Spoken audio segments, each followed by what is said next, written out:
आज 15 अगस्त को चौबेपुर थाना अंतर्गत मुस्तफाबाद ग्राम में मां दुर्गा के प्रांगण में राष्ट्रीय करणी सेना के अध्यक्ष राकेश सिंह रघुवंशी द्वारा झंडा फहराया गया, जिसमें उनके साथ भूतपूर्व ब्लॉक प्रमुख सुधीर सिंह जी और अन्य गणमान्य व्यक्ति आए हुए थे। चिरई गांव ब्लॉक के संदहा से लेकर डीजे और बाइक के द्वारा करणी सेना के सदस्य मुस्तफाबाद ग्राम में पधारे और निश्चित समय पर जो सुनिश्चित किया गया था उसी समय झंडा फहराया गया तथा राजपूतों के पूर्वजों ने जो देश के लिए बलिदान दिए उस पर भी प्रकाश डालते हुए उनका एक ही बात कहना था कि आप जिस भी क्षेत्र में रहो संगठित रहो, क्योंकि राजपूत कभी संगठित नहीं रहा है। आज पतन का कारण भी यही है। जितने भी और जाति समूह के लोग हैं वह राजपूत को अपना दुश्मन मानते हैं, लेकिन राजपूत किसी के दुश्मन नहीं है। इसका जीता जागता उदाहरण बीपी सिंह प्रधानमंत्री थे, उन्होंने आरक्षण लागू किया।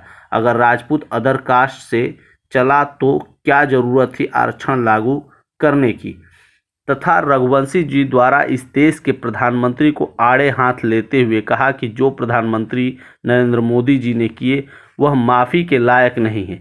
इसमें राजपूत के बच्चे 100 नंबर लाए और ओबीसी SC ST के जो भी बच्चे हैं इन लोगों को 50 और 40 नंबर पहले भी इन लोगों को भर्ती होती है, उसके बाद भी सामान्य वर्ग की भर्ती होना है।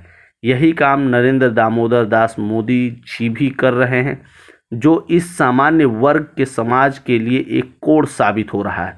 करीब 2 घंटे का समय गुजारने के बाद सभी लोगों से विदाई लिए और जाते जाते संयुक्त रहने की गुजारिश भी की।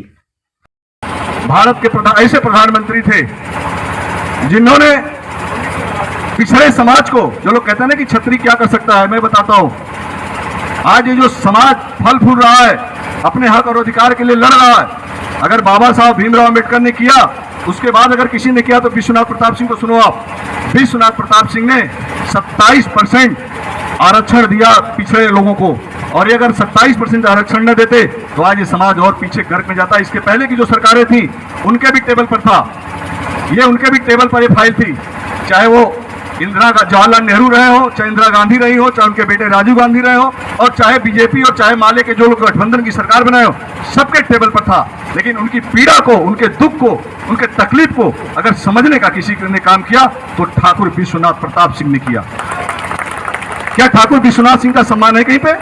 क्या भारत के प्रधानमंत्री मोदी जी कभी इनकी एक स्टेचू लगाए कहीं पे? क्या उत्तर प्रदेश के मुख्यमंत्री जी को कहना चाहता हूं, क्या विश्वनाथ प्रताप सिंह ने जो 27% रिजर्वेशन दिया इस पिछड़ों को, उनकी एक भी कहीं प्रतिमा लगी है? क्या उनको कहीं ऑफिस में एक उनकी फोटो लगी है?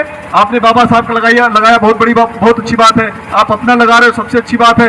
लेकिन जो 27%, कल्पना करिए कि 27% होटल में किसी को नहीं पता है ना, तो बात सदन चल रहा है, उत्तर प्रदेश में सदन चल रहा, हाउस चल रहा है, उस हाउस में भी अगर वो 40 ठाकुरों में से एक ठाकुर आगे बोलता कि हमने ये बात की है, तो एक बातें बताता कि हम इस मुद्दे पे लड़ रहे हैं, समाज के लिए लड़ेंगे, समाज के लिए खड़े होंगे, तो समझ में आता।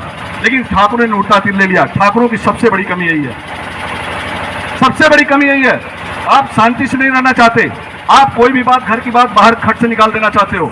आपको सीखना पड़ेगा उन लोगों से। इसके पहले भी एक बुद्धिजीवी समाज का, पूरे समाज की बैठक हुई थी, इसके पहले भी अन्य समाज की बैठक हुई थी, कहीं चर्चा नहीं है, कोई चर्चा नहीं है। लेकिन यहां से लेकर दिल्ली तक हिला दिया गया कि 40 ठाकुरों ने बैठक कर ली। तो मैं कहना चाहता हूं कि जो 40 ठाकुरों ने बैठक की, क्या ये इतिहास चोरी को रोक पाएंगे? क्या इतिहास चोरी जो हो रहा है, चाहे उस मेहर भोज प्रतिहार हो, चाहे सुहेल देव हो, चाहे राणा सांगा का हो, चाहे अलाउद्दीन का हो, क्या इस पे इतिहास रोकने पे बात करेंगे प्रधानमंत्री मुख्यमंत्री से?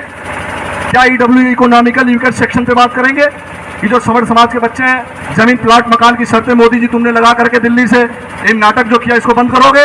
इस पे चर्चा करेंगे, क्योंकि इसमें मिलने वाले बहुत सारे लोग हैं।